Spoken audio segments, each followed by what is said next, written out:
اور دعا کا فلسفہ بھی سمجھ لیں. دیکھیں دعا میں جتنی توحید کا اقرار ہوگا آپ کی باقی کی دعائیں ویسے ہی قبول ہو جائیں گی. اس کی میں آپ کو دلیل دیتا ہوں. دنیا کا بیسٹ ڈے ہے 9 ذی الحج، ایگریڈ اپون ہے، ٹھیک ہے. بیسٹ نائٹ ہے لیلۃ القدر اور بیسٹ ڈے ہے 9 ذی الحج.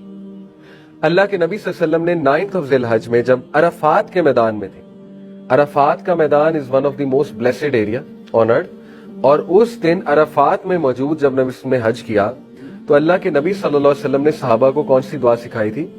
صحابہ نے پوچھا تھا کہ یا رسول اللہ کیا دعا کریں؟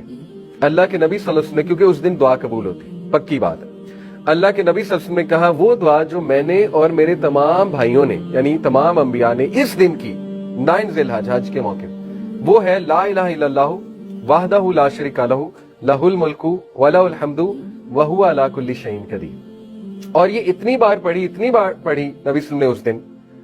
اب اس کا جب آپ ترجمہ دیکھیں گے تو ایک پاکستانی شخص سمجھے گا کہ اس میں طلب تو ہے نہیں، یہ تو دعا ہی نہیں ہے.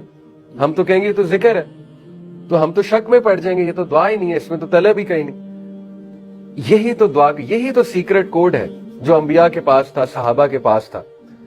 ایسی ہی تو چیزیں ڈیکوڈ کر لی تھی نا انہوں نے اللہ کی طرف سے. حضرت یونس کی دعا کیا ہے؟ شدید ڈیسپریٹ سچویشن، لا الہ الا انت سبحانک انی کنت من الظالمین. اس میں طلب کا ہے، اے اللہ مجھے نکال لے، اے اللہ میں پھنسا ہوا ہوں، اے اللہ میں برباد ہو جاؤں گا. ہو سکتا ہے کہا ہو، لیکن قرآن نے جس کو کوٹ کیا، جن الفاظ کو کوٹ کیا وہ کیا ہے؟ لا الہ الا انت سبحانک انی کنت من الظالمین. سخت ڈپریشن کی دعا کیا ہے؟ شدید ڈپریشن کی. نبی صلی اللہ علیہ وسلم جب شدید ذہنی کرب میں مبتلا ہوتے تھے، انسان تھے ظاہر ہے، شدید ڈسٹریس میں ہوتے تھے، وہ دعا کیا ہے؟ اللہ اللہ ربی لا اشرک بہ شیئا. طلب کا ہے. نبی صلی اللہ علیہ وسلم جب شدید ڈسٹریس میں ہوتے تھے کہتے تھے لا الہ الا اللہ العظیم الحلیم، لا الہ الا اللہ رب العرش العظیم، لا الہ الا اللہ رب السماوات و رب الارض و رب العرش الکریم. طلب کا.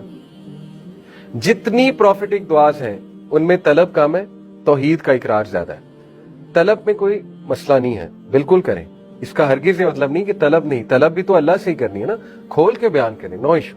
لیکن سیکرٹ کوڈ یہ ہے کہ جتنی توحید بیان کریں گے اپنی دعاؤں میں، آپ کی طلب والی دعاز ویسے ہی قبول ہو جائیں گی. یہ انبیاء کے بتائے ہوئے نسخے ہیں، انبیاء کے تھرو اللہ نے قرآن مجید میں بتائے ہیں. ٹھیک ہے، آپ دیکھیں زکریا علیہ السلام وہ ذکر بہت زیادہ کرتے تھے اور اللہ نے بڑھاپے میں جا کر اولاد دی. جہاں جہاں قرآن میں ذکر کا جو ہے مینشن ہوا ہے تو وہاں زکریا علیہ السلام کا مینشن ہوا ہے. تو یہ بات سمجھنے کی ضرورت ہے کہ لوگ اکثر پریشان ہوتے ہیں کہ ہماری اتنی دعائیں ہم کیسے کریں. اتنی لمبی لسٹ بن جاتی ہے اور کوئی حرج نہیں ہے، لیکن اللہ کے نبی آپ کو شارٹ کٹ بتا رہے ہیں کہ توحید کا اقرار کرو، باقی دعائیں پتہ ہے آلریڈی اللہ کو. اللہ تعالیٰ تو آپ کی دل کی آواز سنتا ہے. اللہ کو تو یہ بھی پتا ہے اس نے 10 سال بعد کیا دعا کرنی ہے. اللہ کو تو یہ بھی پتا ہے اس نے پرسوں کیا دعا کرنی ہے. اللہ کو تو یہ بھی پتا ہے کہ اس نے اپنے موت تک کیا کیا دعائیں مجھ سے کرنی ہے. دس از اللہ. تو سیکرٹ کوڈ یہ ہے جتنی اللہ کی حمد ہو. آپ کو پتا ہے نا دعا کرنے کے جو مینرز ہیں اس میں کیا ہے؟ پہلے اللہ کی حمد بیان کی جائے، اس کے بعد درود ابراہیمی پڑھا جائے اور پھر آگے چلا جائے. جو پراپر مینرز ہیں، جو سیکوینس ہے وہ یہ ہے: پہلے حمد، پھر درود ابراہیمی، پھر اپنے گناہوں کی معافی اور پھر طلب کہ اللہ مجھے چاہیے کیا ہے. ٹھیک ہے. کئی اسلاف اگر ہم ان کی زندگیوں کو دیکھیں وہ سورہ فاتحہ سے آگے ہی نہیں جاتے تھے.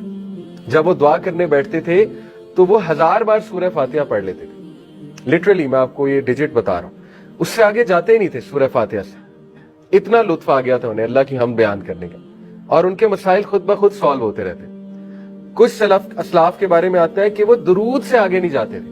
سورہ فاتحہ پڑھی، بے شمار اللہ کے تعریفی کلمات پڑھے اور درود ابراہیمی پڑھنا شروع ہوئے، درود سے آگے گئے نہیں، اور اس کے بعد بس آمین کہہ دیا، دعا ہو گئی.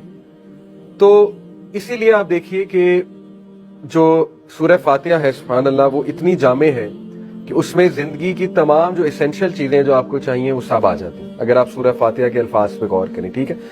اسی طرح ایک صحابی آئے نبی صلی اللہ علیہ وسلم کے پاس، پوچھا یا رسول اللہ میری دعا میں درود کتنا ہو، یعنی درود پڑھنا چاہیے دعا میں، تو کتنا پڑھوں؟ تو فی الحال انہوں نے کہا کہ میں 25% درود ہوتا ہے میری دعا میں، یعنی 1/4 پورشن درود کا ہے. اللہ کے نبی صلی اللہ علیہ وسلم نے کہا بڑھا دیجیے، بڑھا دیا. نیکسٹ ٹائم کہا کہ یا رسول اللہ 50% درود ہوتا ہے، یعنی اگر میں لیٹ سے 10 دعائیں کرتا ہوں تو ان میں سے 5 بار درود پڑھتا ہوں اور باقی وہ 5 دعائیں ہوتی ہیں. کہا بڑھا دو. نیکسٹ ٹائم آیا تو کہا یا رسول اللہ 3/4 پورشن درود ہوتا ہے میری دعا میں، ذکر میں نہیں دعا میں، کہا بڑھا دو۔ اگلی بار آیا کہا یا رسول اللہ میں تو پڑھتا ہی درود ہوں، میں تو کوئی اور دعا کرتا ہی نہیں پورا دن۔ نبی صلی اللہ علیہ وسلم نے کہا اگر یہ سچ ہے تو اللہ تیری تمام حاجات ویسے ہی ٹیک کیئر کر لے گا اور اللہ تعالیٰ تجھے ریلیف دے دے گا، ہر مشکل سے ریلیف دے دے گا۔ تو دیکھیں یہ سیکرٹ کوڈز ہیں احادیث میں، ان کو ایکسس کرنا ہماری ذمہ داری ہے، ان سیکرٹ کوڈز کو، ٹھیک ہے۔ تو سخت پریشانی میں بھی توحید ریویژن ہے، اللہ اللہ ربی